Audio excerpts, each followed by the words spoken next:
सो जय हिंद एवरीवन, स्वागत है आपका विराट रिएक्ट्स के एक नए एपिसोड में। और हमेशा की तरह का ये वीडियो एक कोई रिएक्शन वीडियो नहीं है।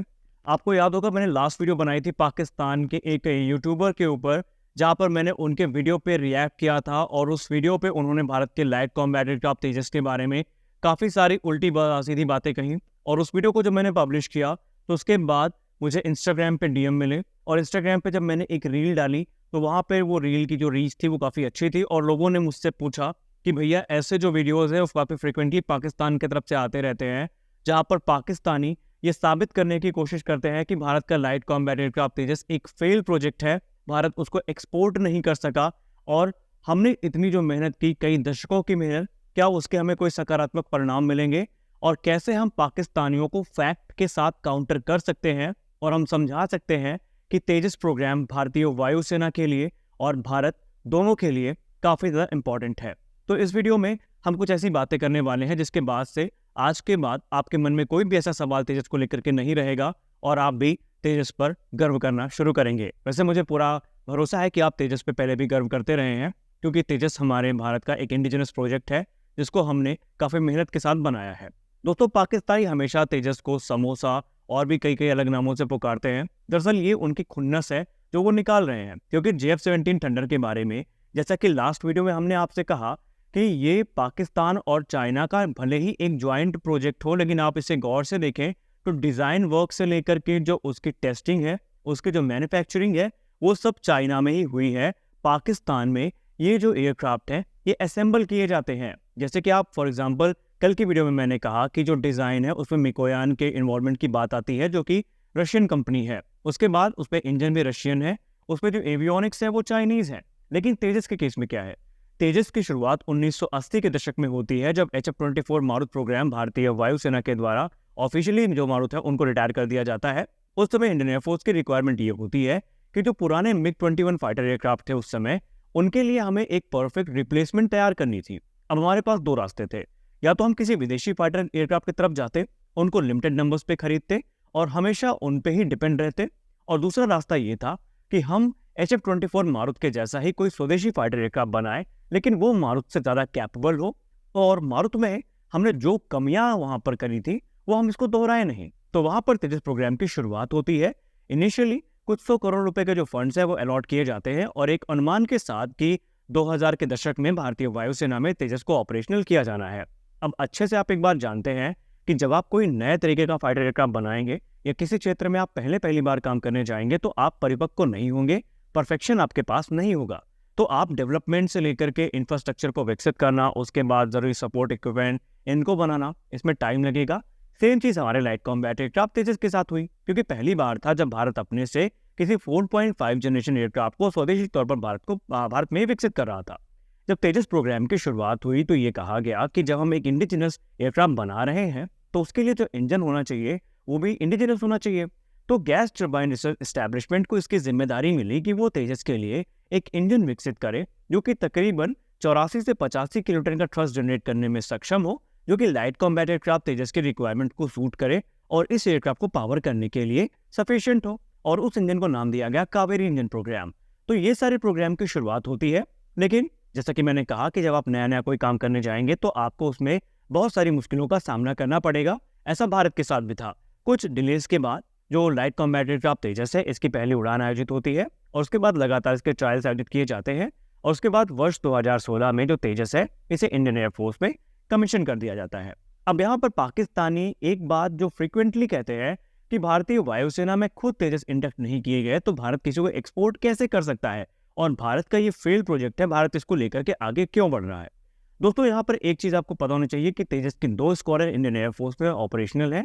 पहला है फ्लाइंग डैगर्स, दूसरी है फ्लाइंग बुलेट्स। और भारत ने एरो इंडिया 2023 में 83 तेजस का ऑर्डर दिया था, जिसमें से 10 तेजस के ट्रेनर वेरिएंट थे और 73 की संख्या में तेजस मार्क 1A स्टैंडर्ड के एयरक्राफ्ट थे। अब तेजस मार्क 1 और मार्क 1A में जो सबसे बड़ा डिफरेंस है वो ये है कि जो मार्क 1A है उसमें 40 से ज़्यादा इंप्रूवमेंट्स करी गई हैं, यानी मार्क 1 की तुलना में ये एयरक्राफ्ट बहुत ज़्यादा कैपेबल होने वाला है। इनकी डिलीवरीज की बात करें तो पहले 2 एयरक्राफ्ट जो है वो फरवरी 2024 में भारतीय वायुसेना में डिलीवर किए जाएंगे, और 2028 तक सारे के सारे जो एयरक्राफ्ट हैं वो डिलीवर कर दिए जाएंगे। यानी कि ये एयरक्राफ्ट पूरी तरीके से MiG-21 को अब रिप्लेस करने के लिए तैयार है। तो यहाँ पर सबसे बड़ी बात जो हमें जाननी चाहिए तेजस प्रोग्राम में, कि तेजस प्रोग्राम ने हमारे फ्यूचर के फाइटर एयरक्राफ्ट प्रोग्राम के लिए एक आधारशिला रखी। आपको याद है पाकिस्तान के पास जब से JF-17 थंडर आया, क्या कभी आपने सुना कि इसके अलावा वो किसी दूसरे फाइटर एयरक्राफ्ट पे काम कर रहे हैं जो उनका इंडिजिनस हो? आपने नहीं सुना। आपने क्या सुना? आपने ये सुना कि JF-17 के जो अलग अलग इम्प्रूव वेरिएंट्स हैं वो तैयार किए जा रहे हैं, जिसमें J-10B, J-10C और J-10 जो ब्लॉक अभी 3 आ रहा है, ये सब शामिल हैं, जिसमें माइनर इंप्रूवमेंट्स हैं। लेकिन तेजस प्रोग्राम में हमें क्या मिला?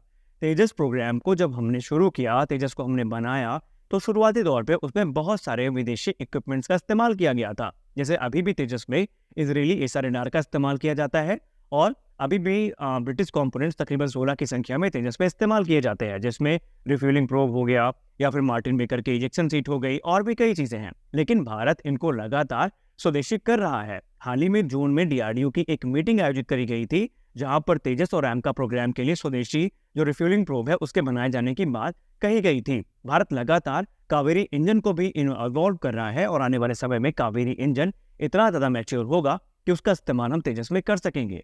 तेजस से हमें जो एक्सपर्टीज प्राप्त हुई उसी का फल है कि भारत में तेजस का बड़ा भाई, जिसको हम तेजस मार्क 2 के नाम से जानते हैं, जो कि तकरीबन 17.5 टन वजनी एयरक्राफ्ट होने वाला है, वो बनके तैयार है, ऑलरेडी फैब्रिकेशन स्टेज में है। जो पहला तेजस मार्क 2 है, इसे 2024 की दूसरी तिमाही में रोल आउट किया जाएगा और दिसंबर 2024 तक अनुमानित है कि उसकी हम पहली उड़ान भी आयोजित कर लेंगे। तेजस मार्क 2 में हमने स्वदेशी एसआर रेडार का इस्तेमाल किया है, हमने स्वदेशी एवियोनिक्स इस्तेमाल करी है। और अगर आप तेजस के हथियारों पर नजर डालें तो शुरुआती समय में जब तेजस भारतीय वायुसेना की सर्विस में आया था तो उसमें अधिकतर जो हथियार थे वो या तो रशियन ओरिजिन के थे या फिर इजरायली थे। लेकिन अब क्या है, अब हमने अस्त्र मिसाइल का इंटीग्रेशन शुरू कर दिया है। अस्त्र भारत में ही बनाई गई स्वदेशी बियॉन्ड वेव रेंज की मिसाइल है। अस्त्र परिवार में आपको 3 मिसाइल देखने को मिलेंगी। पहली होगी अस्त्र मार्क 1 जिसकी रेंज 110 किलोमीटर की है, दूसरी होगी अस्त्र मार्क 2 जिसकी रेंज 160 किलोमीटर की है, और तीसरी होगी अस्त्र मार्क 3 जिसकी रेंज तकरीबन 300 किलोमीटर या उससे ज्यादा हो सकती है। क्या आपको JF-17 थंडर में पाकिस्तान के द्वारा बनाई गई कोई इंडिजिनस मिसाइल देखने को मिलती है? नहीं मिलती। यानी जब भी पाकिस्तानी आपसे ये सब बात कहे तो इन फैक्ट को आप उनके सामने जरूर रखिएगा। इसके अलावा सबसे इंपॉर्टेंट चीज ये है कि सिर्फ तेजस प्रोग्राम ही नहीं भारतीय वायुसेना के लिए शुरू किए गए, इनसे जो हमें एक्सपीरियंस प्राप्त हुआ उनके आधार पे हम खुद का 5th जनरेशन फाइटर एयरक्राफ्ट बना रहे हैं, जिसे हम एडवांस मीडियम कॉम्बैट एयरक्राफ्ट के तौर पर जानते हैं। हालांकि इस पूरी इन्फॉर्मेशन में मैंने बहुत सारी इंपॉर्टेंट चीज़ें हैं जो मेंशन नहीं करी है क्योंकि अभी उसकी ज़रूरत नहीं है। लेकिन AMCA प्रोग्राम की जो आधारशिला है वो तो हमने पहले ही रख दी थी। क्या पाकिस्तान स्वदेशी तौर पर कोई 5th जनरेशन फाइटर एयरक्राफ्ट बना सकता है या बना पाया? नहीं, और पाकिस्तान बना भी नहीं पाएगा क्योंकि चीन बहुत चालाक है। चीन ने जो एयरक्राफ्ट दिया है उसकी अभी भी जो अधिकतर टेक्नोलॉजी है चीन के पास ही है, यानी चीन की परमिशन के बिना पाकिस्तान इस एयरक्राफ्ट में कोई मेजर मॉडिफिकेशन कर भी नहीं सकता। तो ये एक बहुत बड़ा डिफरेंस है जो भारत के तेजस और चीन के JF-17 थंडर को लेकर के है। अब एक्सपोर्ट की बात करते हैं। दोस्तों, हमेशा पाकिस्तानी ये कहते हैं कि भारत का तेजस एक फेल्ड प्रोजेक्ट है और भारत कभी इसको एक्सपोर्ट नहीं कर सका।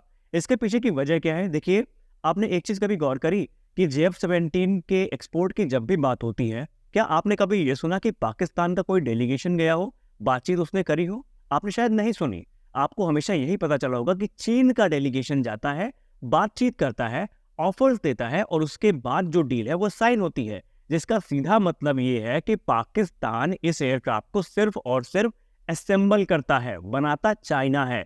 चीन के पास पूरा एक्सपोर्ट कंट्रोल है। चीन डिसाइड करता है कि किसको ये एयरक्राफ्ट बेचना है, किसको नहीं बेचना है। क्या लाइट कॉम्बैट एयरक्राफ्ट तेजस के केस में आपको ये सुनने को मिला कि भारत का एयरक्राफ्ट हो और कोई दूसरा देश उसको लेकर के बात करने जाए? नहीं, क्योंकि उसको हमने अपने हिसाब से बनाया है। तेजस महंगा एयरक्राफ्ट है दूसरे अपने कैटेगरी के एयरक्राफ्ट की तुलना में, इस बात को हम मानते हैं, लेकिन ये तेजस के लिए कोई नेगेटिव पॉइंट नहीं है। तेजस को अगर आप दूसरे इस कैटेगरी के एयरक्राफ्ट से कंपेयर करें तो दूसरे इस कैटेगरी के जो एयरक्राफ्ट है वो अधिकतर ऑल मेटल बॉडी के साथ में आते हैं या उसमें बहुत कम कंपोजिट मटेरियल का इस्तेमाल किया जाता है।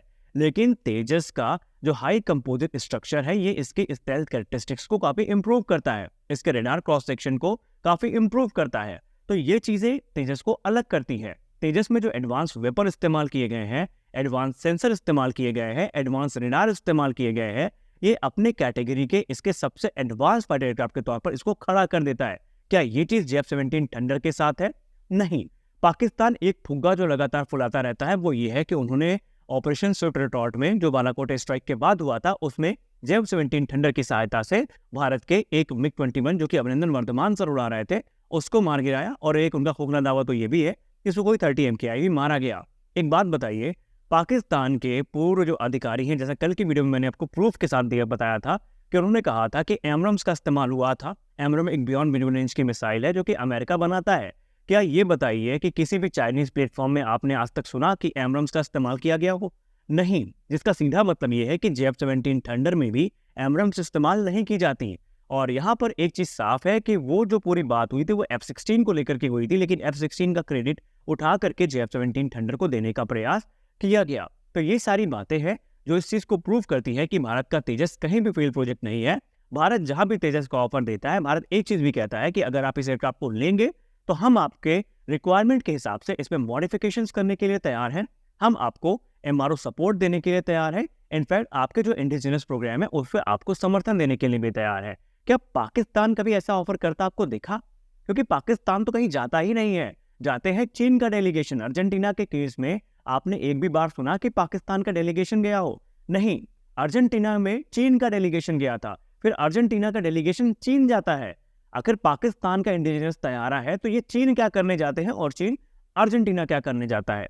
तो ये चीजें आप कभी माइंड मत करिए और इस वीडियो को आप सिर्फ और सिर्फ एक इन्फॉर्मेशन के तौर पर देखिएगा। हालांकि इसमें बहुत सारे फैक्टर्स हैं जो मैंने इंक्लूड नहीं किए हैं, इस वीडियो को जज मत करिएगा, मैंने सिर्फ मोटी मोटी बातें करी हैं। तो ये सारे फैक्टर्स हैं जो इस चीज को साबित करते हैं कि भारत का तेजस प्रोग्राम फेल प्रोग्राम नहीं है, बल्कि हमारी दशकों की मेहनत है जिसके बाद से हमने इस एयरक्राफ्ट को बना के तैयार किया है। और आने वाले समय में मैं तो ये भी सुन रहा हूँ कि जैसे ही इन 73 तेजस मार्क 1A का ऑर्डर पूरा होगा, इंडियन एयरफोर्स तुरंत जो इसके एडिशनल 50 यूनिट्स हैं उनका ऑर्डर भी प्लेस करने वाली है। भारतीय वायुसेना का टारगेट तो ये है, जैसा कि अभी कैग की एक रिपोर्ट में या हम संसद में इंडियन एयरफोर्स के एक रिप्रेजेंटेटिव हैं, अप्रैल में उन्होंने अपनी एक रिपोर्ट सबमिट करी थी। उन्होंने कहा था कि वर्ष 2045 तक इंडियन एयरफोर्स में 50% से ज़्यादा एयरक्राफ्ट की जो फ्लीट होगी वो इंडिजिनस होगी। क्या पाकिस्तान के केस में ऐसा है? अगर पाकिस्तान का JF-17 थंडर इतना ही अच्छा था तो वो इसका कोई इम्प्रूव वेरिएंट तैयार करते? क्या इसका कोई डुअल इंजन वेरिएंट तैयार करते? नहीं, उन्होंने ऐसा नहीं किया। उन्होंने क्या किया? उन्होंने चीन से J-10 खरीदा। चलिए ठीक है, हम मान लिया कि भारत ने राफेल खरीदा था, उसके जवाब में उन्होंने J-10 खरीद लिया, लेकिन उसके बाद तो आप कुछ इंप्रूव कर सकते थे।